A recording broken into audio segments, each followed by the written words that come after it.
जीअं social media खे आउं हिकु माखी जी मिसाल ॾींदुसि।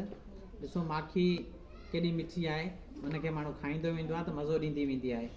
त सोशल मीडिया बि ईअं आहे, अगरि तव्हां मोबाइल ते विहो था फेसबुक ते, टिकटॉक ते या ट्विटर आहे, यूट्यूब आहे, उन ते जंहिं ते तव्हां विहो था तव्हांखे माखी वांगुरु मज़ो ॾींदो।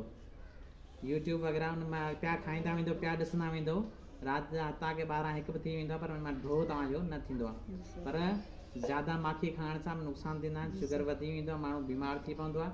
अहिड़े तरीक़े सां नुक़सान मीडिया जा हद खां वधीक नुक़सान आहिनि, ऐं जंहिंमें अखियूं बि ख़राबु थी सघनि थियूं, ज़हनी तवाज़ुन बि ख़राबु थी सघे थो, ऐं झेड़ा बि इन सोशल मीडिया जे करे हद खां वधी विया आहिनि।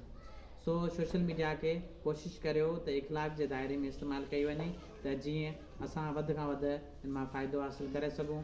ऐं ॾिसो ख़बरुनि जे लिहाज़ खां काफ़ी ग़लति ख़बरूं बि हूंदियूं आहिनि, के सुठियूं ख़बरूं बि हूंदियूं आहिनि जिन खां असांखे नफ़ो मिलंदो आहे। इहा आहे ख़बरूं त मीडिया जे लिहाज़ खां हूंदियूं आहिनि, बाक़ी सोशल पोइ समाजी हिकिड़ो गिरोह बि न सम्झो हुन में शामिलु थी थो वञे।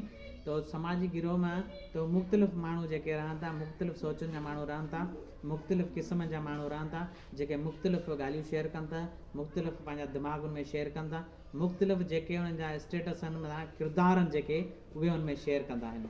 जहिड़े किरदार सां तालुक़ु रखनि था उहो किरदार हुन में सोशल मीडिया ते शेयर कनि था। जेके अगरि उहो मिसाल दीनदार आहे त उहो कोशिशि करे थो त हुन में दीन वारियूं शयूं ऐड करे थो, जेको दीनदार न आहे त वरी उहे उन सां जेके रिलेटिव शयूं आहिनि उहे सोशल मीडिया ते शेयर करे थो। त असांखे कोशिशि कजे त असां जेको वधि खां वधि सोशल मीडिया जो सुठे नमूने सां इस्तेमालु करियूं, जीअं असां ॿियनि खे बि नफ़ो पहुचाए सघूं ऐं पंहिंजी ज़ात खे बि नफ़ो पहुचाए सघूं।